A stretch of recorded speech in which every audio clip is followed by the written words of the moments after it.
So we're back with Sarah, and Sarah, I want to ask you specifically about this book of yours, your first book on money.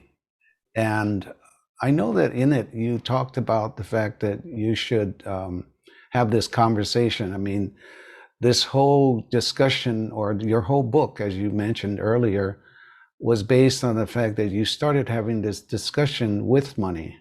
How do you think that people can embrace that and utilize that? One of the things that I found is that it's actually remarkably easy for most people to do it. It's about as easy as picking up the phone and saying hi to somebody. I often teach people how to do it, but that makes it even sound like it's a thing.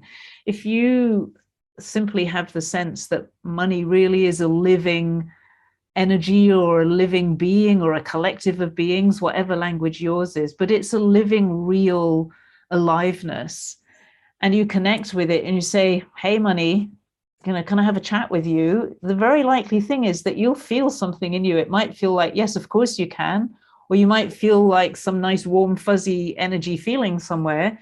But the vast majority of people, it's that easy.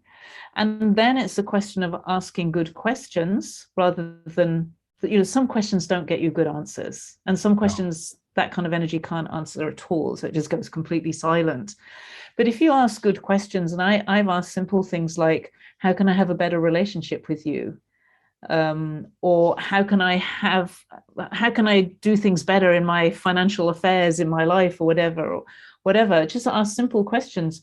I found that most people either they literally experience some kind of words or something, but in the majority of cases, it can be more of a feeling or a sense or a knowing or a picture. And it's so beautiful and so surprising that it becomes part of your natural food in a way.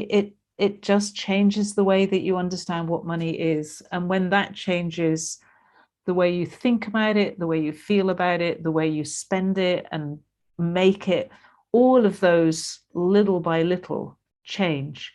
And yes, you'll meet your blockages or whatever, that we all have our old stories and things. You can ask money about them as well. It'll usually show you that they're not true. But little by little, I think money's such a big topic that it doesn't, for most of us, happen very quickly. But if you're patient, little by little, you'll realize, wow, I've changed so much by these conversations, by receiving insights directly from the energy of money itself into how it works here. Yeah, I think we put money on this pedestal, and so we treat it differently, and we handle it differently. And so to have that intimate conversation with money, I think is it opens it naturally it opens up. I did it myself, and I found some amazing responses myself, something I It's, didn't expect. yeah, it's so beautiful and it's so generous. And the way it talks, like it never will say to you what you think, what's in your head. It always, there's this surprising quality to it, which I can see in your face. And Yeah. that's just such a gift to have in your life. How did you come out with the ideas that you had with love money, money loves you? I mean, obviously that has something to do with energy, money, with how we put out energy and how we get back energy. How did you make that transition or really come to this aha about that? I didn't really do that. That happened to me. So at that time of my life, I had 10 years before that, I'd started a business in London with my Chinese master. And then after a year, she took me out of the business because she wanted her daughter to run it. I actually, I put my money and my love and my heart and everything into this business that was to Oh, bring energy and energy work to the banking district of London. It was very radical.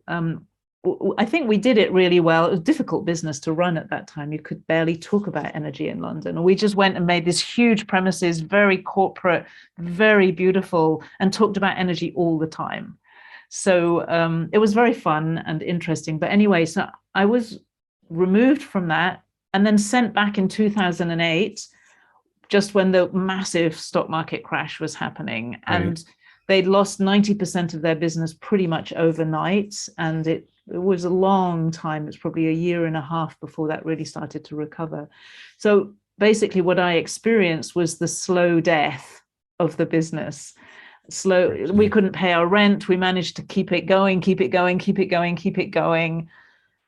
And then another owner bought the building and basically fired us, which was perfectly reasonable. But it wasn't just my own business failing. It was a business that I'd created with my Chinese master, who expected us to get phenomenal results. So it was like a 10 times more painful failure, I think, than if it had just been me on my own failing in business. Yeah. So that had just happened, and I had no money. We weren't even able to pay the rent on the apartment we were living in. So it was a very difficult time. And also, we had a lot of time because we were used to working 7 days a week. Like, we just worked like crazy, and suddenly there was no work to do. And somebody gave me a book, and one of the questions in the book was, what would money like to say to you? And I just didn't think money would like to say anything to me particularly, but there I was. I had a little notebook, and I just wrote, and I literally found myself writing a message from money. And the very first thing it said to me was, I would like to tell you to love me. And it was like, what? My whole life had pretty much ignored money. I wasn't interested in it. We really looked down on it as a middle class family. Like, rich people were considered to be vulgar, and Mm-hmm. it was all very mixed up. So even trying to run a business, I tried to run a business without really caring about money very much. So it says, I would like to tell you to love me. And then it goes on and says, I'm this incredibly beautiful, powerful energy that connects human beings together. And, you're so afraid of me, and don't be afraid of me. It ended up saying, don't, what was it? Something like, don't be afraid. Just take me. I will love you. It's interesting And that you should have that problem because I remember when I was very young, I think I was about 5 years old. We used to live in a kind of a upper middle class neighborhood. It was a nice place in Hawaii, and my father used to be a commercial real estate appraiser, so there were a lot of people coming in from the mainland, that we would entertain. And I remember standing in the living room next to him, and his friends would come up to him and tell him, "Hey, Philip, you're such a, millionaire. You're so successful." And he sort of said to them, he said, "No, no, no, I'm not." And I took it with my little 5-year-old brain that it was that he was embarrassed about being rich, which really weren't that rich. You know, yes, yes. I misunderstood modesty for that, and I spent quite a long time in that, and so I can see a similarity that you went through. Yes, yes. I remember when we were children, if we saw people with flashy cars, and we were a family of three girls, we would like point little guns at them and shoot them.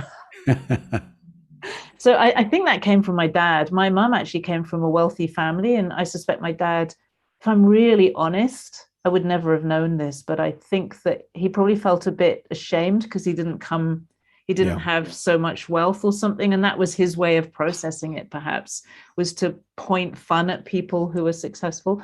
And I think there was a thing in middle class England that, which, you get different versions of in different cultures, that people who make a lot of money through doing business, which wasn't inherited wealth, was okay, but new wealth, in this lifetime wealth, wasn't, which is really ironic, because in the end I'm doing business now. My whole life is about business. So I've become one of those people that I shot. Well, it sounds like that book that you you received a lot of help from the spiritual guidance through that, as many of us do. I think Neil Donald Yeah. Walsh, of course, his conversations with God happened like that too. Yes, really similar. Yes, it's to this day, it's an extraordinary thing. It's extraordinary that it happened to me, although I understand that in a way I was very ready for it and I'd been asking for something, but it took me completely unawares. And for the first couple of years, I actually pushed it away a bit. I was really there was things I'd been told about people who channeled books that made me think that maybe I would die if I did the wrong thing or something. It's Yeah. like, that you just hear these stories, and I was really scared of it. And then finally, I moved to Australia. I moved away from my Chinese master and moved to Australia and had to earn the money. Mm. I had to take care of everything, pay all the bills, and I had very little time to sort that out. And it was like, okay, you better get to grips with your book, Sarah. And I learned from my book how to survive so many impossible, ridiculous situations, how to pay the rent when you don't have any rent, kind of thing, how to just pull it in, manifest whatever I could. I learned it from my book. And what I found, because of the nature of the way it was written, where the whole thing was written completely just money talking to me, that it gives more and more and more. So what I'm doing now, which is completely different from those early days where I was literally just surviving, it's all in the book, but I didn't see it there before. It's got these layers kind of woven into it. So you see these very simple sentences. It's the text is simple, almost childlike in a way. And yet woven into those simple words are so many layers of energy that it's become an incredible source of guidance for me. Yeah, I listened to your entire book on Audible. You know, Ah, it's hard for me to read nowadays, but um, found it so fascinating in what you talked about. How long did it actually take you to write that book? it was about 3 months. I just sat down every day for 20 minutes, 40 minutes. Each chapter was written in one kind of Sitting. solid, just sitting, very short, very spontaneous. It was unbelievably easy. Once I'd done the first one, I just said, that was interesting. Shall I see if it works again? And it did it again. I didn't realize I was writing a book. I was just doing it. I had time. Yeah. And I just did it every day, just sat down. And then sometime I thought, because I'd read Neil Donald Walsh, I thought, oh, if I was anyone else, I'd probably think this should be a book. I was a Had bit you switched off, been I think. had you been journaling before that or doing any type of writing? No, no. When I was at school, I was told I was a bad writer. And I Oh, never liked writing very much. But what I had been doing when the business was going down, my business partner and I, every night around 10 o'clock at night, she would come into my bedroom and I would connect with angels and she would ask questions. So I had actually been practicing answering questions in a kind of and right, receiving guidance. right. And she'd write the answers down every day. And it didn't quite save us, but as it turned out, I think we were a lot closer than we realized to actually turning the situation around. I think the angels were trying really hard, but yeah, we missed it. But so there was some preparation there, in fact, in terms of just being open to receive guidance from a multidimensional source. So what happened after the book came out in your life? What has anything shifted? Yes, yes. It didn't shift Sure, it because the book. has. Yeah, it has. It didn't shift because the book came out because my teacher asked me not to publish the book because she didn't want any publicity at the time, and I think she dismissed it because she looked at me as somebody. I had no money, like barely $100 to my name. So me writing a book about money, that was just nonsense, So it Yeah. would have been an embarrassment, I think, for me to publish it. So I published it under a different name originally, and I didn't tell anyone that I'd published it. And after about 7 months, I did a special kind of Christmas edition for about, I don't know, 5, 6, 7 people who I knew, and I sent them a copy of it with a special introduction. That was really the first time I told anybody that I'd published the book. So it made a very, very slow start. Every now and then one copy would sell. or 2 copies, and then I'd have a month or two with no sales whatsoever. I didn't know anything about marketing. I didn't know anything about anything at that time. Yeah. Um, and then little by little, I was teaching all the time. And so I was learning all the time, and I'd done a lot of teaching. That was such a natural thing. I've been teaching energy, so I started teaching people more about money, but also how to solve all the problems of life using energy. And I was very well trained by my teacher, so we got very good results. And then in 2000 and I don't know 19, I think, the Shift Network, I was introduced to them, and they didn't want me, but somebody got all their decision-making group to read my book, and they told the director, "You've got to have this woman on the Shift Network." Yeah. Yeah. But because of the book, it wasn't really because of me. And apparently they'd always had trouble selling anything about money before, which is one of the reasons they didn't want me. But that course actually went really well, and they were happy, which was great. And that got me out into the world much more. Mm-hmm. And then the other thing that happened about 5 years ago, and I think this is really significant, I met somebody, we were doing a course together, and he was talking about climate change and about the trillions of dollars that are available in the world to be invested in the environment and in social improvement, the sustainable development goals, all of these big goals we have, and that most of that money is not being invested because the businesses don't exist that are scalable enough and have the governance and all the criteria that the financial markets need. And I met him, and I was really intrigued by him. My teacher, one of my Chinese masters, had taught me to think big in terms of social change. So I recognized that. Otherwise, I don't think I would have responded to him. My little middle class brain would have said, "Oh, what's he talking about?" But something had been trained. I'd learned a different way. So we started talking, and he read my book.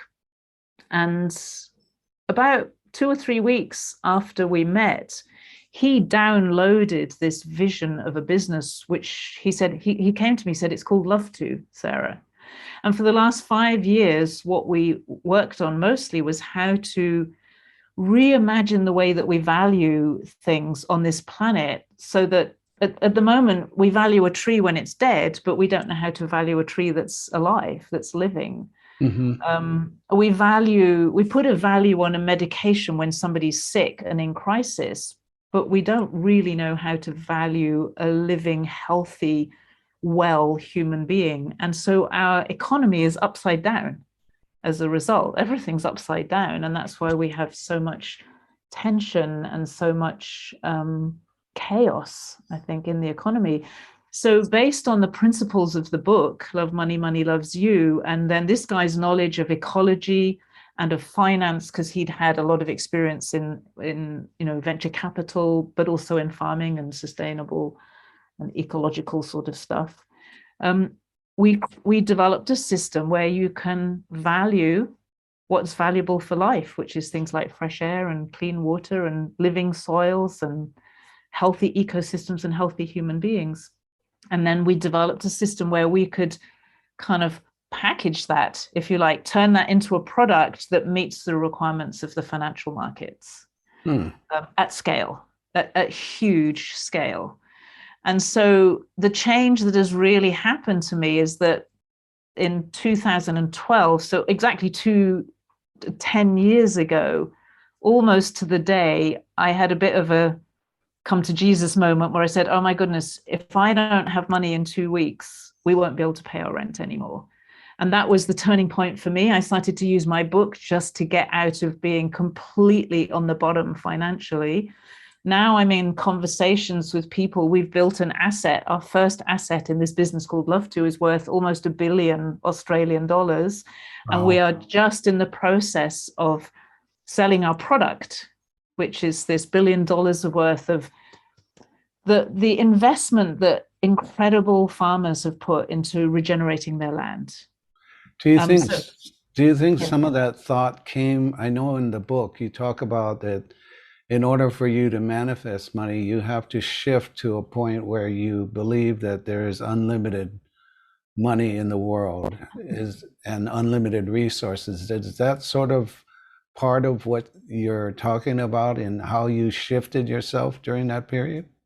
Yes, it's part of that sense that when you come from money being abundant and unlimited, because human creativity is unlimited, Yeah.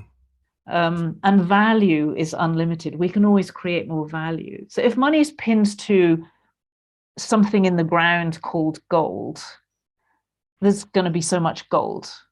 They'll probably find gold in outer space and whatever. That messes everything up. But money is not really about gold. Money is about value. We can Hmm. always create more value. We don't have to use physical resources even to create more value. We're creating value by having this conversation. And so coming to understand that was really important, because then you start to look at the principles of abundance and generosity as an economic way of acting rather than scarcity and competition and the kinds of ways that are prevalent at the moment. Yeah, so it completely changes the way that you design and build a business. Hmm. Yeah, I mean, it sounds like it. Yes, it's a Major shift. different way of thinking, but what's interesting is that it's so natural. It feels so right when you start to look at it. It feels so right that people who take care of things that are essential for life, that they should be rewarded rather than people who take care of things that destroy people.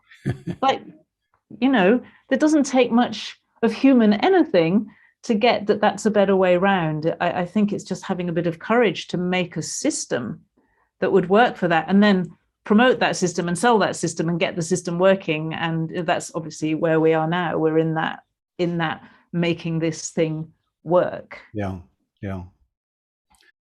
The other part of your book, there's so much in your book that I was listening to, but the other part that I really got a lot of out of was that 365-day task of how you value yourself. Write down one thing every day and then you read it back. I found that to be so fascinating, and I started doing that, I guess, around 3 weeks, 4 weeks ago, and I'm already up to about 100, a little bit Wow. over 100 things. Because when I think of something, I don't want to forget that. And I just found that it made me realize how great of a life that I've had, and that we focus so much on the negative parts of our lives, and we think about that. But what I found fascinating was the fact that you talked about how we must come to a better understanding of our self-worth. Can you talk a little bit about that in terms of how that exercise is helping us do that in order for us to receive more money rather than less? Yes, this is so important, and it's difficult for some people to get to grips with, because many of us have been taught in a way not to value ourselves, or to put Right. ourselves down, or to be modest, or to be humble, all these things that actually don't have anything to do with this. And the sad thing about that for me, I come across people all the time who are good people, who want to make a good contribution to the world, and they have no ability to value themselves or what they're contributing. And what that means is that people who are willing to put a value on something, regardless of whether it's good or not, just win. They go out and they make the business, they make the markets, they get the business, they get the money, and all these good people are sitting there saying, "Well, I can't do it." So I feel that it's really important, and it's important to say that this is actually not even about self-esteem. It's not about ego. It's not about making you proud or any of those things. It's simply about seeing value in the world. So, Hmm. for example, I did an exercise on this recently, and one of my clients said, "Oh, Sarah, I don't really do anything. I'm just a carer for my parents." And so I got her to start to look at the value of the caring that she does for her parents. And first of all, she said, "Oh, well, that's worth £25,000 a year, because that's what I'd have to pay somebody else to do it." So, well, yes, but let's look at the real value of what you're doing, not just the current economic value, but the value of the love that you bring, of the quality of life that you bring to your parents, to the fact that they can live at home and don't have to be in a residential facility that would also cost a lot more money. So learning to look and see what's actually valuable. And sometimes for some of us, it's to notice that if I look at a tree or I walk past a tree, and instead of, idly with a stick chopping some leaves off, it's so easy to just flick things and break them. And I actually appreciate that tree, and I bring a bit of love and appreciation into the world. Even that has value because that touches everything. That touches every part of the universal energy field. But also, if I sit down and teach people how to have a better life, and I do that with confidence, and I commit myself to it, and I show up for it, and I put value on it rather than saying, oh, I really want to do it, but I'm not sure if I'm good enough. And then you hesitate. You don't give yourself generously. You withhold yourself generously. Yeah. You withdraw. And then maybe you feel depressed and you withdraw even further. So when we start to value ourselves, our work, our being, all these different aspects, we naturally come out into life more. And I'm very clear that if more people do that, that's good. That's good for all of us. It's good for the world. It's good for nature. It's good for all the things we need to be good for at the moment. So it doesn't matter how small it is, but it's the act of valuing what's valuable for life. Well, you're talking partly too about clearing up money wounds, right? That some of the problems that you believe in yourself or you had, just like what I was telling you about my feelings and misunderstandings about my father, we have to overcome those probably too through this process that you're also talking about in order to find that gift of ours, right? Yes, and there are different parts to that. Some part of that I find comes through relaxing, because when you relax, in my language, my energy language, you receive fresh energy, and that cleans out a lot of the old energy. So some of it goes naturally. I also work with a guy a lot, and I bring all my clients to him, who's like a wizard. He's an energy wizard. He can see everybody's energy, and he helps them to do a lot more of that cleaning. And it's like making your energy engine work properly, because most of us are pretty dysfunctional. Our energy is so it's like an engine that has never been serviced, literally. And then we expect it to work. We do all these courses on how to become super successful. There's no way, because we don't have a decent engine in the first place. So he does a lot of that work with my clients, which helps you then to free up your gifts, clearing up the stuff that blocks your heart, because this kind of, the kind of gifts that are really valuable now, and I think are coming more and more into currency, will be much more energetic, intuitive, this kind of thing.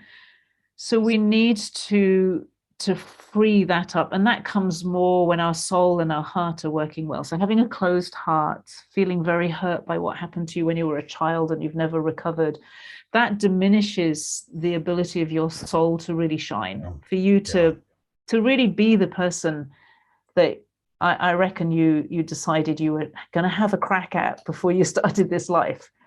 Right. It doesn't matter. Like, I don't think it matters if we fail, so to speak. I don't think that matters at all. But we feel good when we feel alive. And so it's more for that. It's actually I think we do it for ourselves. That when I feel more alive, when I'm making a contribution that I feel good about because it feels like mine to make, that's a good way of living. Yeah. Well, with that, I want to again thank you so much for this time with you. I really enjoyed myself in talking to you and learning a lot more about your book and everything else that you're doing. Thank you very much. I've really, really enjoyed it too. Thanks.